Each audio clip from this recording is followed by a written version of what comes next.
ബാക്കി പറഞ്ഞോ. 600 കക്കരിക്ക. 600 കക്കിരി. 1 kilo cabbage. 1 kilo cabbage. തക്കാളി 1 കിലോ. തക്കാളി 1 കിലോ.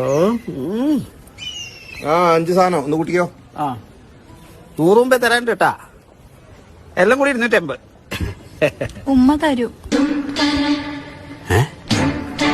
ഉമ്മ തരും.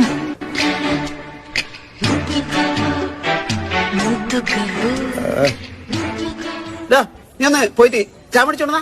നിങ്ങളിപ്പോ ചായ കുടിച്ചേ? എന്തോ ഒരു തലവെറ്റില് പോലെ. ഒന്നുകൂടി ശരി ഒന്ന് പോണം. ഇപ്പൊ തന്നെ എന്ത് നേരത്തെ പറഞ്ഞേ? എന്ത് ഉമ്മ? അയ്യടാ, എന്റെ ഉമ്മ പൈസ തരുന്നാ പറഞ്ഞ.